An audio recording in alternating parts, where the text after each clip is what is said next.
Welcome to Tales from the Waystone, a King Killer Chronicle reread podcast. We are your hosts, Will and Phoenix. Let's get into it.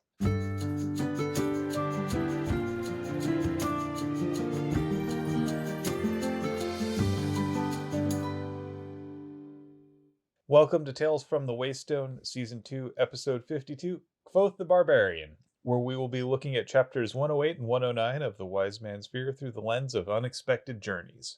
Alrighty, you know the drill. Before we begin, each week we will be examining a section of the Wise Man's Fear through a chosen lens and figuring out what we can take from the text and apply to our real lives. Then we will talk about a phronimos, still not listed in my show notes, never will be again, I bet. Such is life. And then we will share a recommended thing of the week, and finally wrap things up with 7 words from the book and 7 words from our own lives. Before we begin, let's get some disclaimers out of the way. First of all, we are in no way affiliated with Patrick Rothfuss or his publisher, Books. And spoilers ahead. We're nearing the end of this book. If you didn't know there were spoilers yet, well, maybe you just like the pattering of our voices and haven't been listening to a damn thing we've been saying. I can't blame you. All right, so we picked Unexpected Journeys. I mean, obviously it's a Hobbit reference. And it really is a detour. Like, Kvothe is nominally on his way back to Severin. We've kind of gotten ourselves geared up to, all right, resolution. Nope. No, he's going to go off and have a kung fu adventure. I mean, this next section of the book is basically structured after a martial arts movie, loaded with training montages and, all sorts of just random events that don't really necessarily tie directly back into stuff that's going to happen elsewhere. It's a self-contained little adventure that he's going to have here. Essentially, Kvothe is going back home the way that I play Skyrim. Oh, side quest? Cool. Let me go do that. Yet another side quest. Okay, cool. I'm on it. Oh, wait. There's a side quest on the way to go turn in the side quest? I'm going to go do the side quest before I go turn in the side quest. But not before I complete another side quest. Or more accurately, start another side quest. Anywho, we start off with a couple of days left at the Pennyworth Inn. Kvothe is telling stories, and somehow, even though we have already got, I want to say, at least 1,600 pages worth of Kvothe's story, he only has 3 nights worth of stories to tell that are true? Maybe that he likes telling. Maybe, but he's told Chronicler all of it. But, I mean, yeah, some of it's not shining the best light on him, but I'm sure he's got more than 3 days worth of true stories, unless the entirety of the last 2 books is just full of bullshit. Oh, it almost certainly is. He also takes the time to finish his song about Valorian.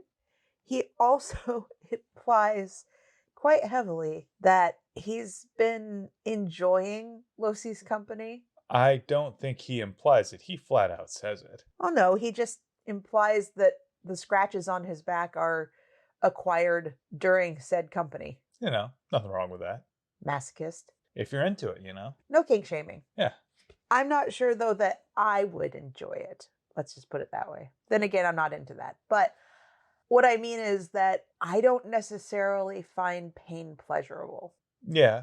At this point, Kvothe has dealt with a lot of pain in his life, so it's not surprising that at a certain point, some of that might be stuff that he's come to enjoy.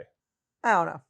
Anyway, we've got a little bit of a wrap up with how Dan and Hesper are doing. They spend a lot of time in their room together. Go figure. And Martin is flirting with Penny. He's feeling a lot better. And before they run out their welcome, they decide that they're going to go back to Severin. And somehow, after all of everything that has happened and has come to a head, Dan is at least mostly civil towards Kvothe, and Kvothe is mostly civil towards Dan. And they have a pleasant few days walking back toward payment, essentially.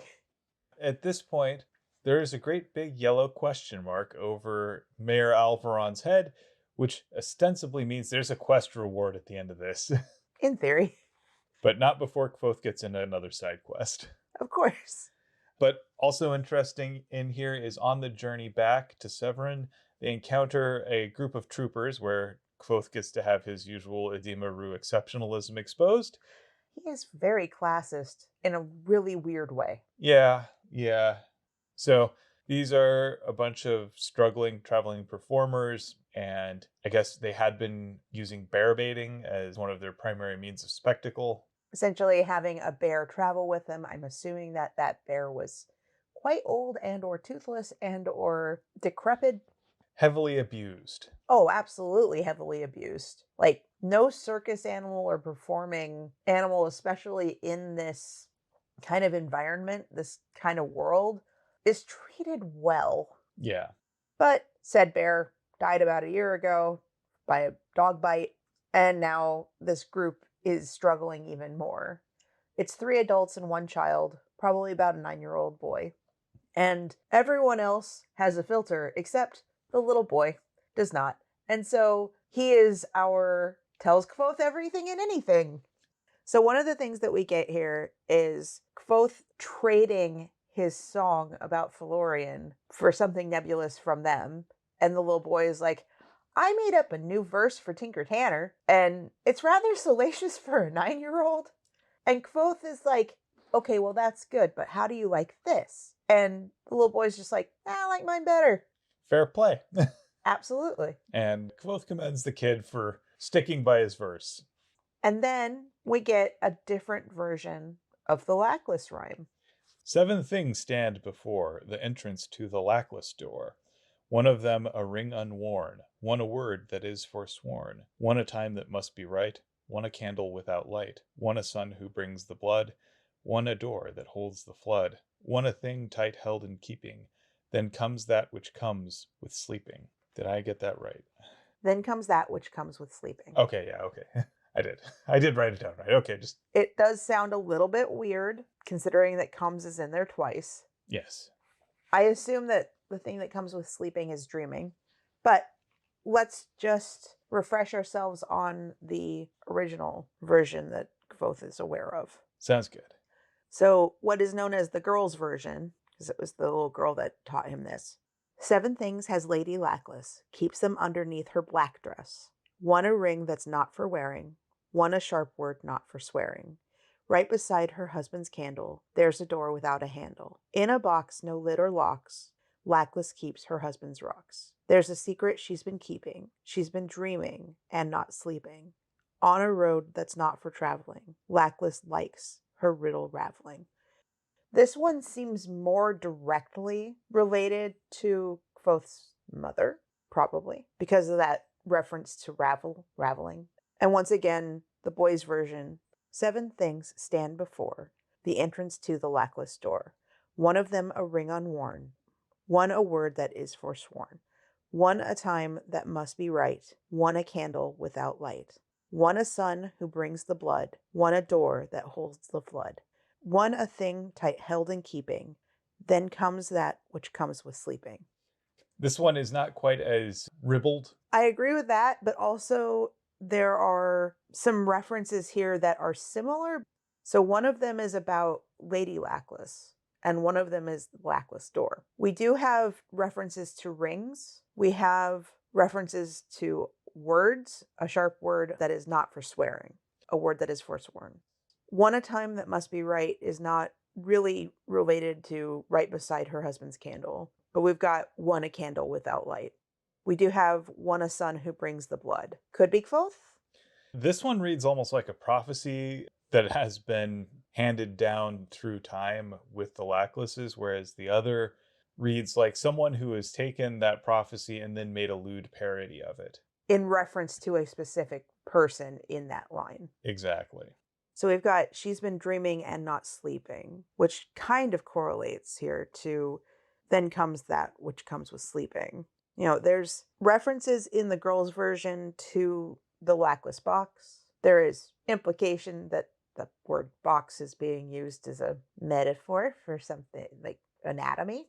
There's also husband's rocks, all that stuff. So I agree. I think it's more likely that the boys' version is, if not the original version, closer to it. right? Like, it's probably what additional ones are built from. And I agree with you. The girls' version does seem like a lewd parody. Basically, it's the Weird Al version of it. I do like that. Now, when Kvothe asks about where the boy heard this, he's like, I don't know, other Kids. kids? I mean, it makes sense though. Like, little kids hear things all the time and they repeat things constantly. And they don't actually know what half of them mean. How old were you when you knew what Ring Around the Rosie was about? I was 12. Right. And how old were you when you were actually singing it? Oh, yeah, I was a lot younger. We have children's rhymes about the plague. Yep. We have children's rhymes about London Bridge falling down. Yep. Kids repeat rhymes because they sound good. And I think about like all the things that I heard and repeated on the playground, and then mom and dad getting very angry when they heard me repeat them. I mean, for goodness sakes, it's not exactly the same, but when I was between 8 and 11, something like that, I watched a lot of Night Court. And Night Court has so many sexual jokes. So many. And I'm just like, wow, why was I allowed to watch this? And then you go and watch Animaniacs, and there's a fingerprints joke. No thanks. Nah. But yeah, kids pick up rhymes like nobody's business. And if it's catchy, they'll remember it. And they're not even necessarily going to remember where they heard it from, but they will repeat it. The next thing that I want to mention here actually ties into what we were talking about last time. And I kind of want to point it out specifically because of that. I didn't remember that this had happened in the books, especially right after what I talked about. But Kvothe hands more money than these people have seen in however long since they lost their bear, just gives it to them and says, it's for a new bear. I've been through some tight times too, but I'm flush now. I feel like that's kind of a temporary state, especially right now, where you kind of have to enjoy what you have while you have it, because unfortunately, there will be a time where it's just gonna all be gone. And the way that things are going, there's no protection, there's no safety net guaranteed at the end of this road. But while you have the ability to be kind and generous, be kind and generous. It also helps that technically it's not Kvothe's money. If we're being Fair enough. The section, of course, though, ends with Kvothe still being a classist a-hole. Yeah, he's like, oh, I kind of hate bear baiting, but, they're not a Dimaru, so we can't expect them to be any better. Yeah. So, after that little brief interlude, we learned that Kvothe and Tempe have been spending time together learning the Katan and the lute, respectively.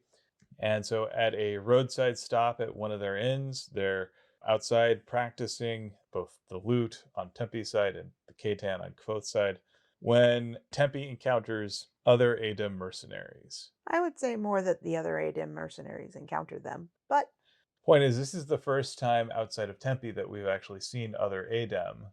and that Kvothe has.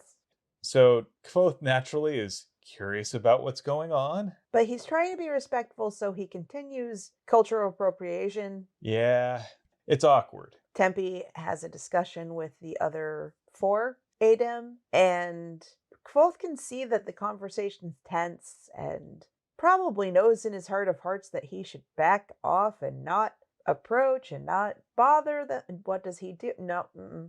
He goes in and tries to see what's going on and gets put in his place.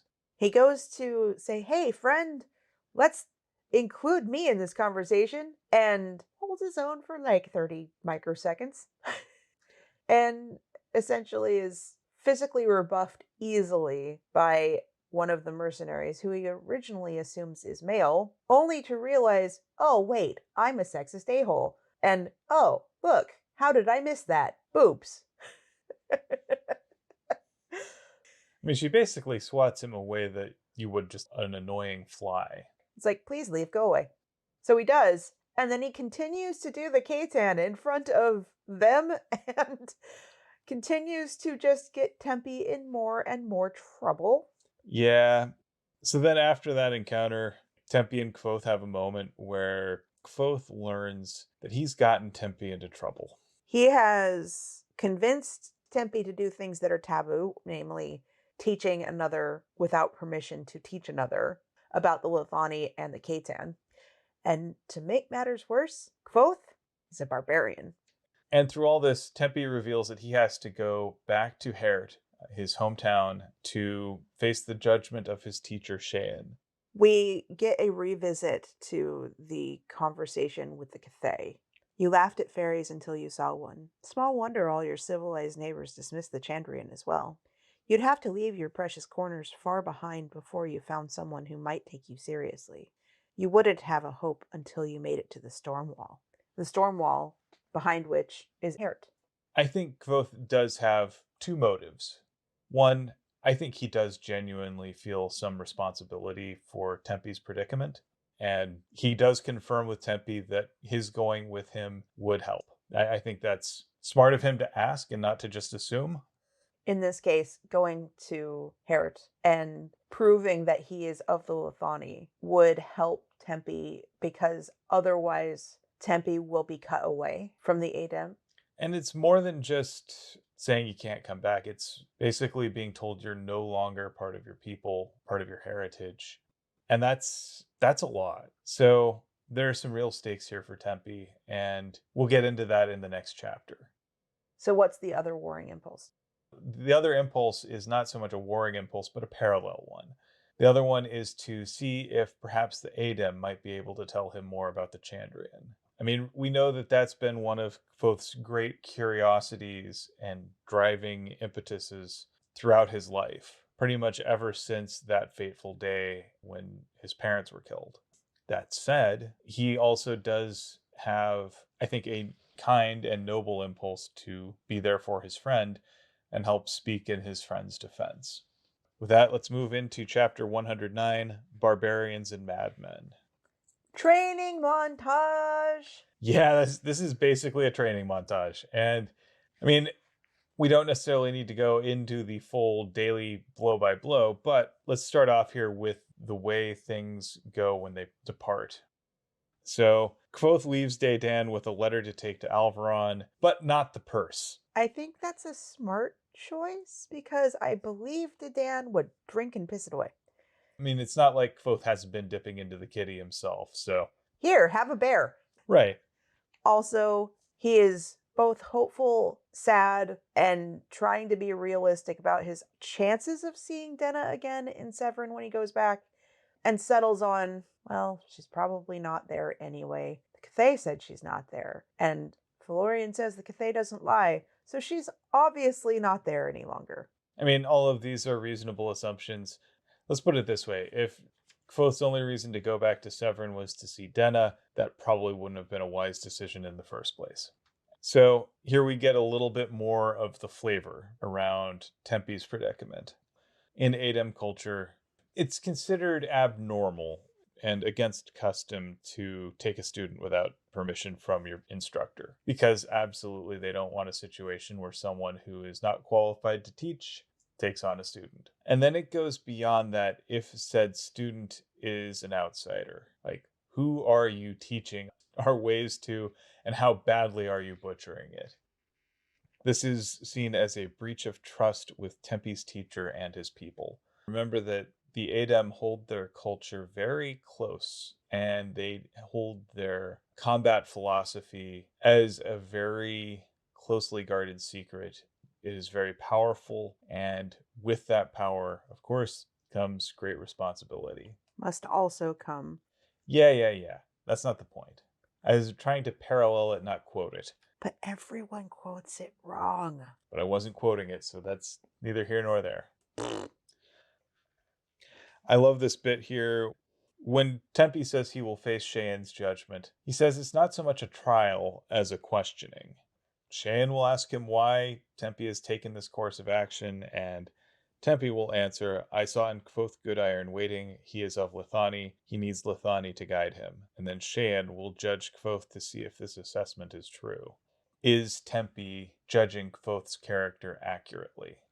And if Shan assesses that Kvothe is unworthy, Tempe will be exiled from Edemre forever. So that means that, yeah, if Kvothe didn't show up, Tempe would be absolutely screwed because there would be no way to actually judge his quality. And yeah, not good. Now, Kvothe is going to be scrutinized, and it won't just be his skills, but there is an element of his own moral fiber that will be evaluated here. The way that Tempe talks about being cut away, it becomes clear to Kvothe that it is a worse punishment than death, that death would be kinder. I think part of it is that Tempe, the person that we know here, exists as fundamentally someone who is of the Adem, of the Lithani, a practitioner of the K10. All of these things are core to who this Tempe is. And were he to be cut away, were he to be exiled, he would no longer be any of those things, and that Tempe would be dead. All that would be left would be someone that shares that name, but can no longer use those as parts of his identity. This is fundamentally a different person and not a person that Tempe wants to be. It'd be different if Tempe didn't want to be part of the Adem, if Tempe wanted to live his own life in a different way. But that's not what he wants. That's not how he views himself. It's not how he wants to view himself. And so it's another kind of death as far as Tempe's concerned. So with that, Tempe realizes, yeah, we're going to have to give you a crash course in all of this. I want to make sure that you are as ready as you can be to face Shan's judgment. I'm not saying I can make you an expert. I'm not saying I can make you understand everything, but I can at least give you the understanding so that you can understand the context that you're going to be entering into. And that you can understand what you don't understand. Tempe goes on to try to break Kvothe. I mean, he basically does. So they go through this cycle where first they run for an hour, which that's a long time to run. As a person who truly dislikes running. Then they practice the Katan. Then they walk for a mile. Then they spend a little bit of quiet discussion of the Lithani, and then repeat. Over and over and over and over. It takes 3 days to destroy Kvothe to the point of collapsing.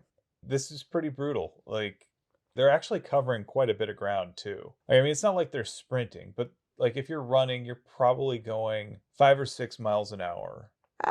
Depends on how quickly you run. And I'm sure that it got slower over the course of those 3 days.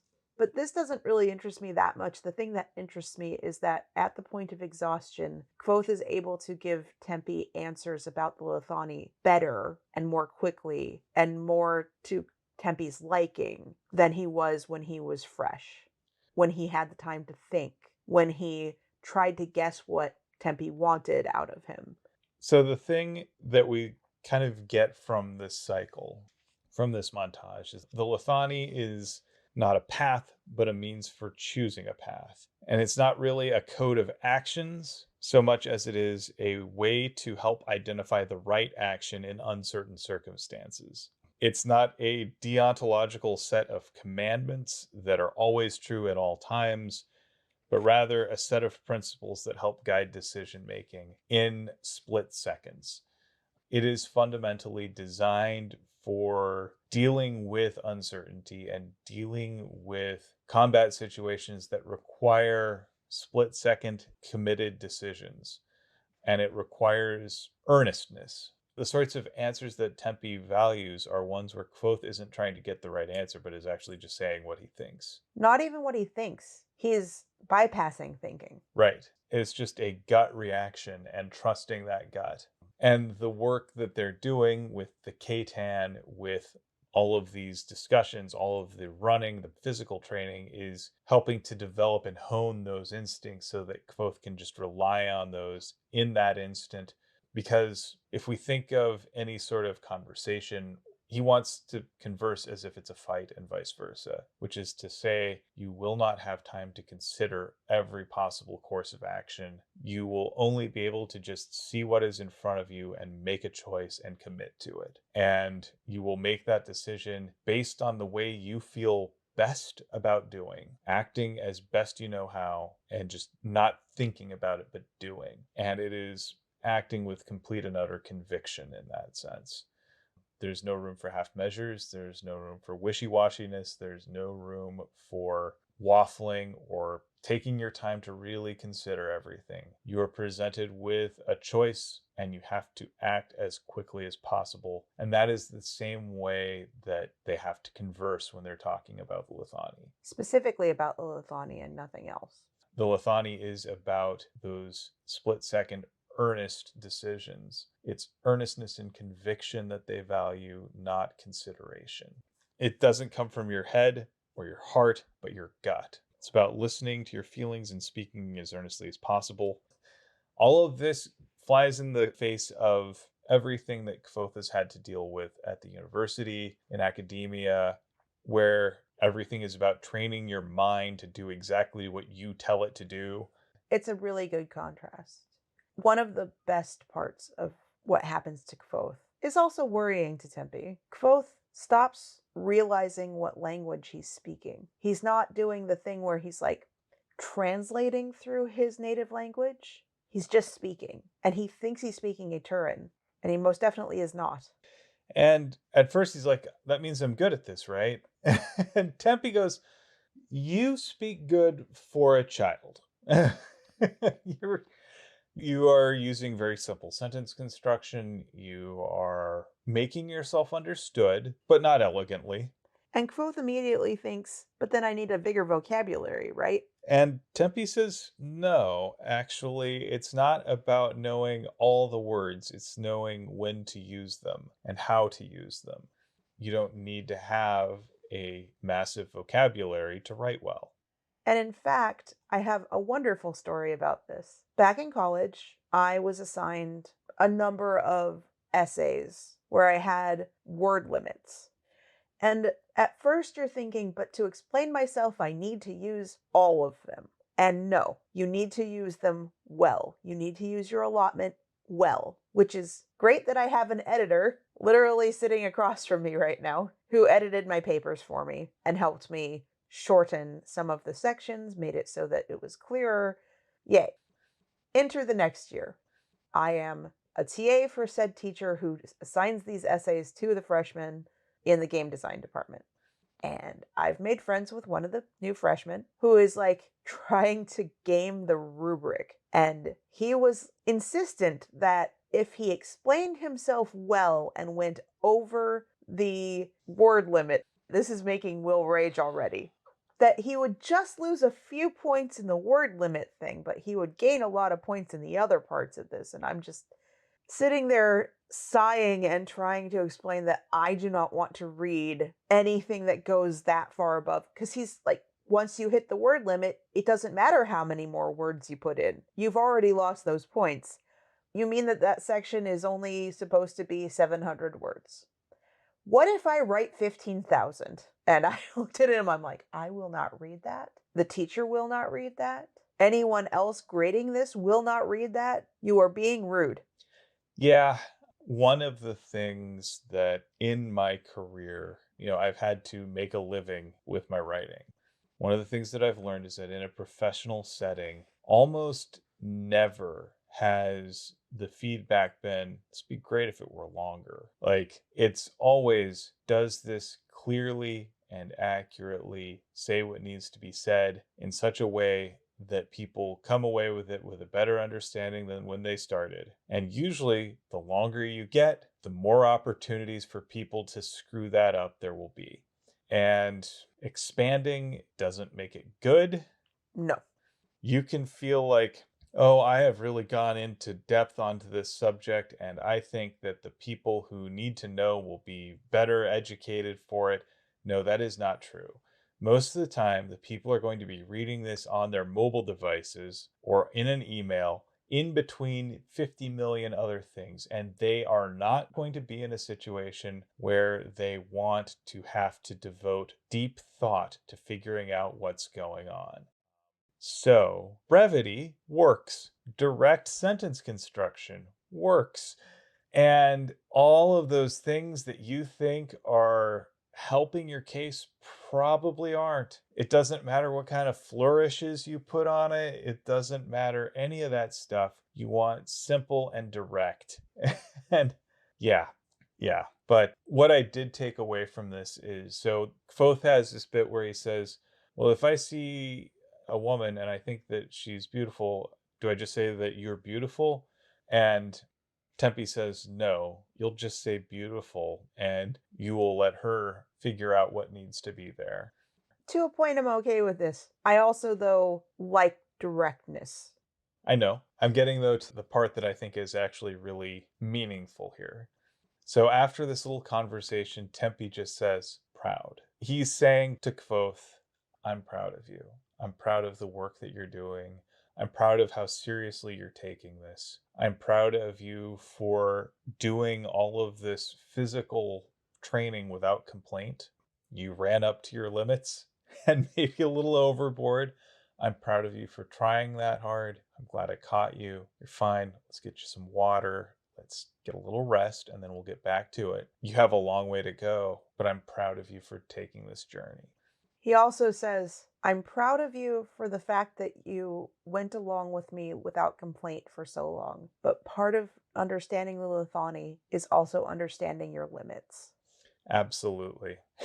I love that Quote's whip fast responses, unless falling down is above Lithani, which is just this sort of unthinking response in that. And then Tempe's like, you get it.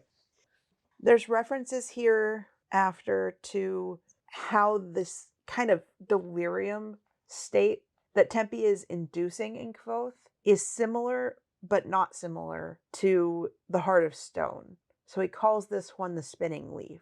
The Heart of Stone is all about control, and the spinning leaf is all about loss of control, letting go of control.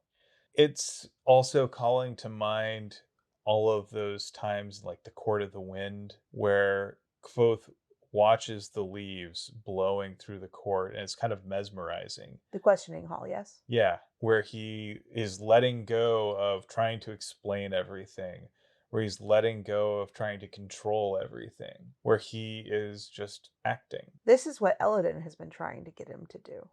I think Tempe's a better teacher than Eladin. Agree. In fact, we'll get into this when we talk about Phronimos, but Tempe has been, I think, the best instructor that Kvothe has had since Ben. The next thing that happens is Tempe adds a new element to their training, fighting. And he asks, why did you smile as we fought today? Because I was happy. Did you enjoy the fighting? Yes. And Tempe is not happy with this reaction because fighting, the act of fighting, should not bring satisfaction or joy. It is a necessary evil. You should be proud of following the Lithani, but should not be happy that you are fighting. Only barbarians and madmen take pleasure in combat. Yes, in this case, he is not encouraging Kvothe to become a pacifist or anything, but he is saying that sometimes you'll have to fight, and the Lithani is about knowing when that will be. You should take pride in doing a thing well. Whoever loves the fight itself has left the Lithani behind. This is, I think, again, the key. Like, it's tough, right? When you think about the role that combat takes in so much of our recreation, whether it is in video games or movies, LARPing, and then even in sports. I mean, you have combat sports like MMA or fencing or boxing, wrestling, all of that stuff. And then also things like American football. I mean, football, soccer, proper football also has its share of fighting and violence. Hockey. Yep. Like there's an element of violence involved in all of these. And yeah, some of it's fun. Like there is nothing like seeing a crunching slide tackle coming in and just absolutely bowling a guy over. Yeah, it's kind of fun. There are people who go to hockey to watch the fights and then a hockey game breaks out. And I think when you're zoomed back and you're just kind of looking at this stuff recreationally, it's one thing. And I think it's something completely different when you're saying, yes, getting into a serious and deadly conflict with another human being is something that I enjoy. Hmm. That is something that's very different. And I think oftentimes it is very easy to conflate the two. I'm not going to get into a big screed about violence in entertainment media, but it can be an easy mistake to make. But knowing that combat is a thing that can happen and that it can be a necessity sometimes means that you have to embrace that necessity and live with it and live with the ambiguity that comes from it. The response should be duty and sorrow, not joy. So, on the 11th day, while Kvothe is practicing the Katan, Tempe adds sword combat to this, which Kvothe has really underestimated just how heavy a sword can be. Right now, just hold your arm out and hold it for as long as you can before all of that lactic acid just starts making your muscles say, "Why are you doing this? Okay. What? No. No? How about no?" And then hold a sword, a hunk of metal that extends where the center of gravity is out past your hand. Yep. Nope. Mm-mm. And keep in mind, these aren't like fencing competition blades, which are incredibly lightweight and thin. Even a rapier from the 17 and 1800s was still a fairly heavy piece of metal compared to nothing. Because these are meant for actual combat, they're meant to hold an edge. They're meant to also withstand heavy swings from opposing opponents. They're not designed for competition. They're designed for combat. So it's not like Kvothe is dealing with just a little thin, needle fine point. This is a sizable chunk of metal. It's heavy. He's going to have to learn how to swing it without hurting himself. He has to learn how to wield it with intention, the way he does everything else. So Kvothe says that they spend 15 hours a day doing these training exercises. So that is the running, the Katan, the walking, the talking, and then back to it. And fighting. Yeah, each one of these cycles takes about 2.5 hours. They're going through multiple cycles each day, and Kvothe can start to feel his body responding to this. Each successive day, it becomes a little easier. Each day, he's getting a little bit quicker, both in mind and body, the way he responds and the way he understands things. And each day, they get a little bit closer to judgment, to Hert. And with that, it's time to talk about the Phronimos. Thank you. So it's my turn this week. And yeah, there wasn't really much choice but Tempe. Here he's teaching Kvothe to let go of his waking mind and let his sleeping mind take over decision making. He's learning to trust that, to trust his gut, to trust his instincts, to act on his instincts without spending a whole lot of extra time thinking. He's doing. He teaches Kvothe the importance of speaking earnestly with less concern for appearing thoughtful. So he's teaching Kvothe that when it comes to the Lithani, you speak the answer that comes from your gut, your essence, your core. And you're speaking the thing that is true to you, not the thing that you think the other person wants to hear. And this training of mind and body helps Kvothe to achieve his spinning leaf mindset, where he's able to let go of the iron grip he's tried to keep his mind in for all these years.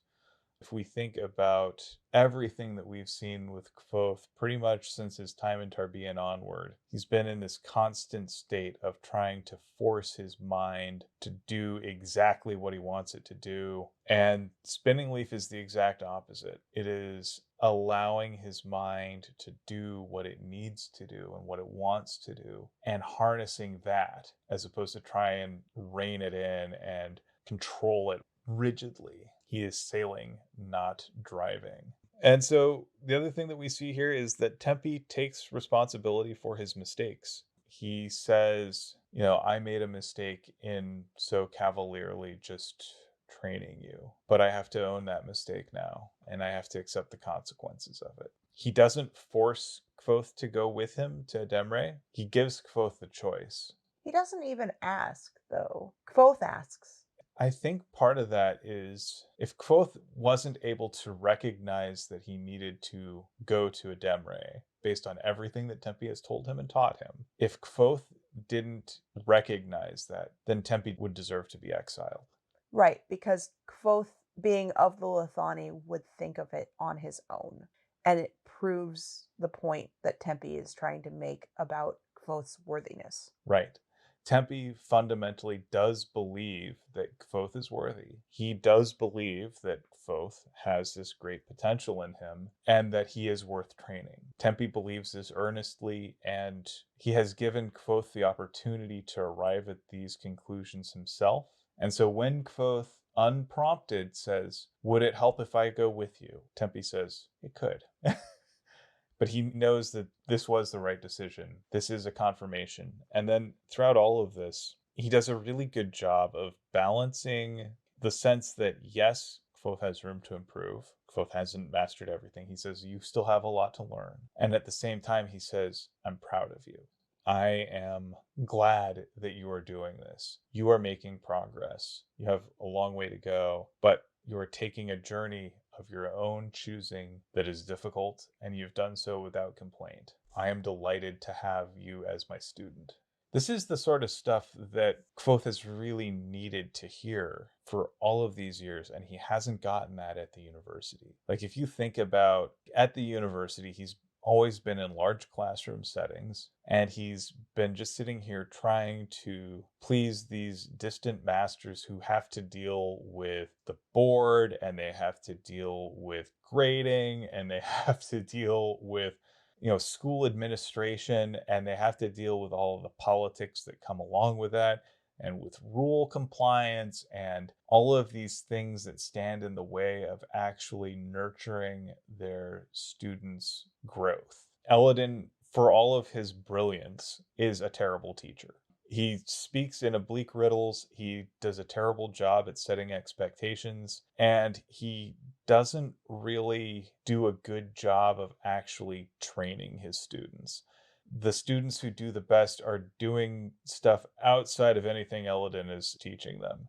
Like Fella learning the name of iron happened because of Fella's own work outside of Elladan. It happened in spite of Elladan, not because of him. Mm-hmm. Elladan is someone who is a prodigy at naming, but that doesn't make him a good teacher. Tempe is the opposite. He admits himself that he is a middling fighter by the ADEM standards. He blows everybody else out of the water that Kvothe has encountered at this point. But Tempe is the first to acknowledge, I'm only okay at this. And by ADEM standards, I'm maybe even below average.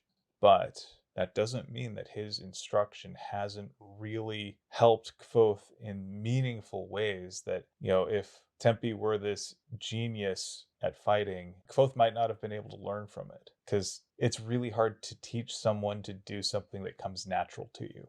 It's really hard to teach someone a skill that you don't have to work at, that you've never had to really work to develop, because you don't understand what it's like to be bad at it.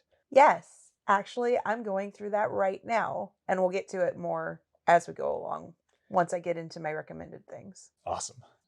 So I think Tempe is the kind of teacher that Kvothe needs. He responds to him with grace and also holds him accountable. Tempe gives Kvothe encouragement while also letting him know that he hasn't reached the end of the journey yet. And while this was a journey that Kvothe didn't expect that he would be taking, he jumped to it without complaint and with curiosity and wisdom. So that's why Tempe's our Phronimos today. Very good choice. So with that, let's go to our thing of the week. I believe it's your turn. I believe you are correct, sir, as I have already alluded to. All right, my thing of the week is, I'm not sure if it would be considered a website, a service, a whatnot, but it's Trello. What would you call that? It's an application. Okay. If you're familiar with Jira, it's very similar. It's almost like personal Jira. And I say this with all the love in my heart for it because you and I have embarked on a very in-depth project in our house, namely making our bedroom the bedroom of our dreams.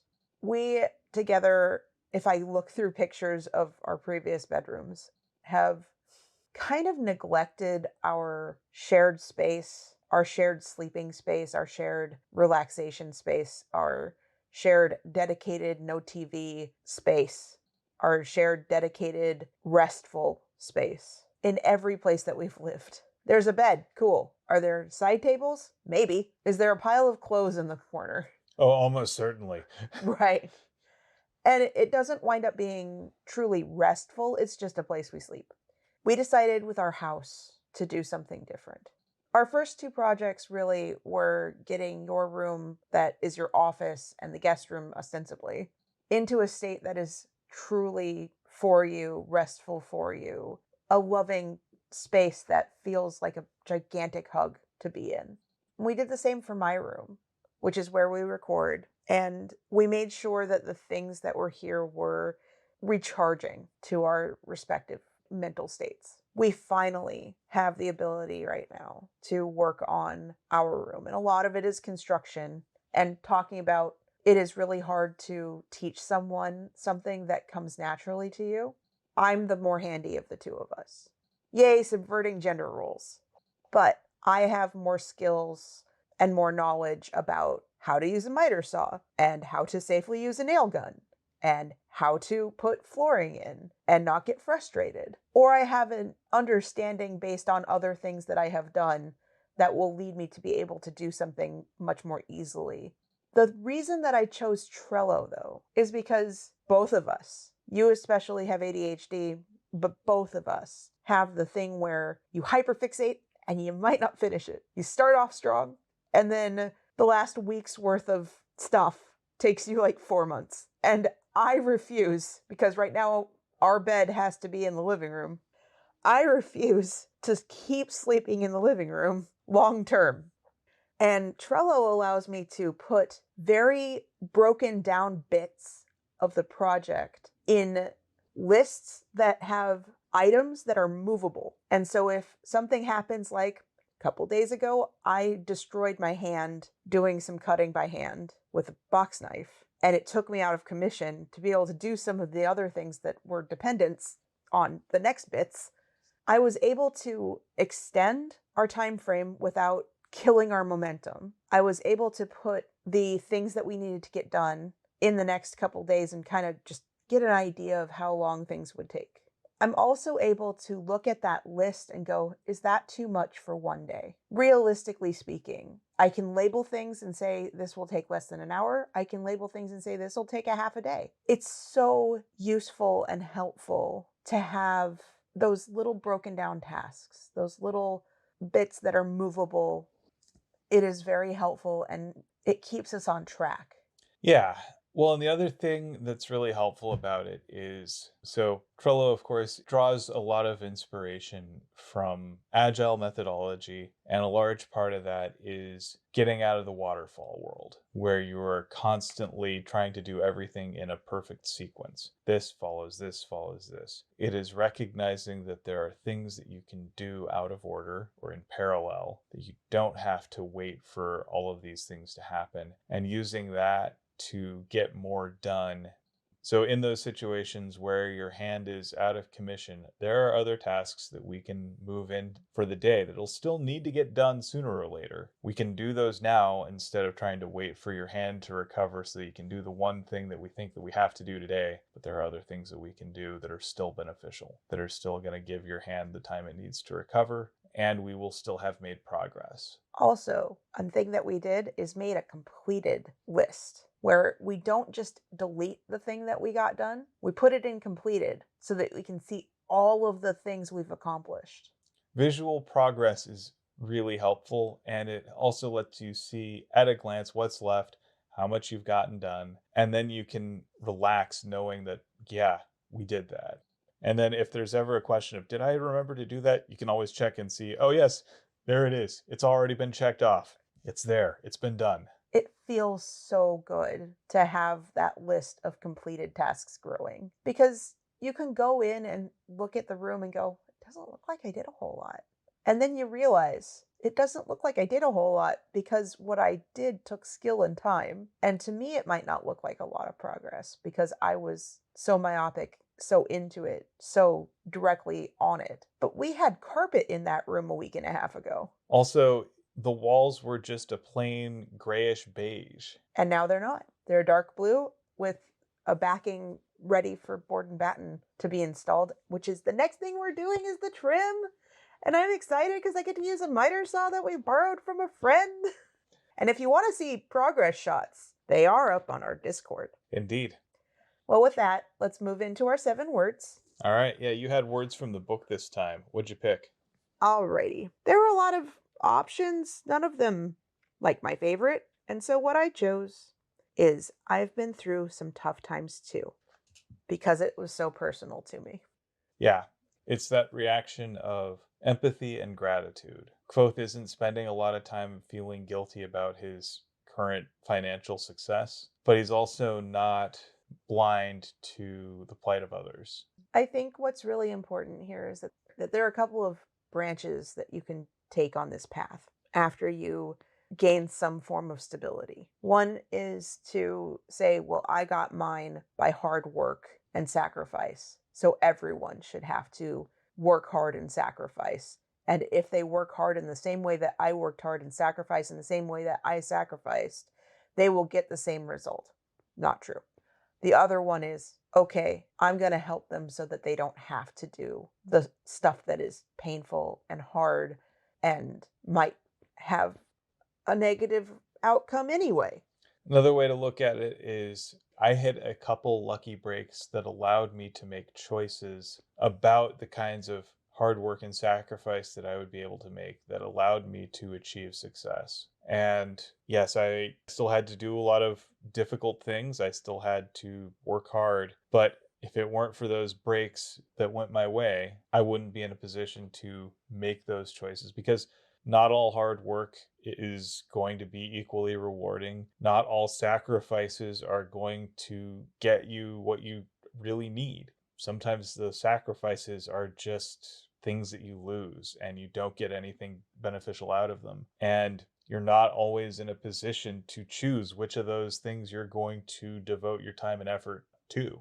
So if we can provide a lucky break to somebody, Yeah, if that little bit of generosity gives someone the space to find something of use, great. If making that introduction that helps someone find a new job helps, great. Like, we're not trying to say that hard work doesn't matter, but I would say that so much of it does come down to the accidents of circumstance, and those give us the options to choose what kind of work we devote ourselves to, what kind of sacrifices we make.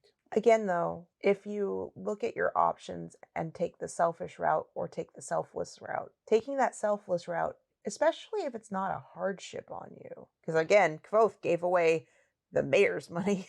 He didn't do anything to hurt himself. I say do your best to ease somebody else's way. Yeah. I had 7 words from life, and so mine are thank you for reining that impulse in. So, in relation to our house project, I had a week off from work where I was able to devote to the project. And, that was good. We made a lot of progress that way. But now that I have to go back to work and my day to day job, I don't have as much time to put into helping out with all of this. And so, most of my assistance comes after I get done with 8+ hours of work each day. So as a result, my contributions are a little more limited at this point. And you've been picking up a lot of the extra slack on this. And even as I know that you really want to make sure that you can accomplish the things that you set out to do, and you want to make sure that we get this done, there is always that issue of we all have limits in terms of what we can accomplish in any given day based on what our bodies will allow, what our minds will allow, just what our materials will allow. And I know you in particular oftentimes have a really hard time accepting when it is time to take a step back. And what I've been really proud of seeing is you recognizing when you are hitting that limit, because we both know that there is a point of diminishing returns where if you try and do more, you'll do more work, but it won't be better work. And too much farther past that, you'll do work that is so much worse that you'll have to go back and do more to fix it. And as much as you may want to go and get all of this done, you're not actually advancing the goal. And knowing that our goal here is not just to get our room done, but to get it done in a way that we both love, and so that we love the outcome of it, recognizing when we hit that limit has been really important. And it can be tough, especially in a capitalist society where it's very easy to view time spent on something as good. Right. Quantity versus quality. It can be very easy to fall into that trap. You spend X amount of hours on this. And then the question is, how many of those hours were actually beneficial? Like, I look at when I was in school, there's always that temptation to pull an all nighter. A thing that I maybe did once while I was in college. It wasn't better. No, I remember having to talk you down off the all nighter a few times. You did. There were a couple of times where a midnight turn in was a requirement thing and I needed to use all of my minutes. And you're like, okay, I can get behind this, but go to bed right after. Right. Like, it's one thing to stay up to midnight. An all nighter, though, is where you're like, okay, I'm going to stay up until 6 a.m. And then go to school. Right. No, Yeah. I agree with you. Like I said, I think maybe I did one of those. There were a couple of times where I had to calm myself down from midnight till 2 and I played video games. Yeah. That's different, though. And it's that impulse to say, well, I'm not done yet, so I have to keep doing this. I have to keep doing this. And the answer is, I'm just going to tell you, friends, you really don't. In fact, actually, if you think that you want to pull an all-nighter, it is better to go to sleep at a semi-reasonable time and wake up stupid early and continue working. Yeah, you will do better at it, especially if it's something that involves writing or Reason, like give yourself that time off. or if you can easily screw it up, like if it's a physical object that you need to prepare, it is better to do it fresh. But I think I also remember exactly why you said thank you for reining that impulse in, because I wanted to work on the room. I wanted to work on doing the trim so badly on Thursday and Friday, and my hand hurt. And I was like, I'm going to do the things that I can do without having to. And then I halfway through I said, I'm going to take a muscle relaxer and go to sleep. And you're like, good choice. Exactly, because I wanted you to put yourself in a position to succeed. And while I'm not going to say that like my hand is perfect right now, I'm not going to be doing any work that requires me to grip a box cutter like at all until my pain is completely gone. Also, I'm going to ask your help to do some painting so that I don't have to death grip on a paint roller. Some of those things that are going to make it a lot better for my hand.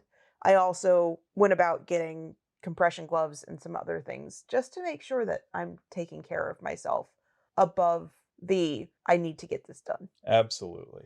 Well, with that, I'd like to thank you for potting with me. Thank you for potting with me. And thank you for listening to Tales from the Waystone. Join us next time on Tales from the Waystone as we take a break from the Wise Man's Fear to spend a few episodes discussing Bast's story in the Lightning Tree, which Patrick Rothfuss will be expanding into the narrow road between desires later this year. We would like to thank our friend Shawnee Jang for our theme music. And many thanks to Patrick Rothfuss for creating a world that we've enjoyed exploring. Audio production, editing, and what is left of social media stuff, courtesy of me, Phoenix McCullough. And writing and project management, courtesy of me, Will McCullough. If you would like to help support us and have the means to do so, please consider becoming a patron on our Patreon page, patreon.com/waystonepod. And as always, here's to one more day above the roses. To one more day above the roses. Ding!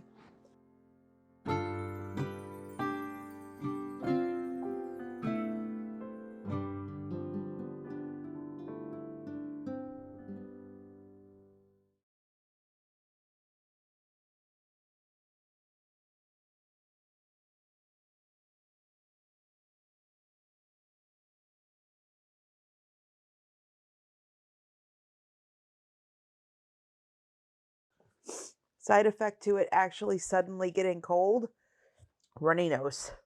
But at least it's cold and not 100 and whatever degrees now. Oh, it feels so nice to have temperatures below 80.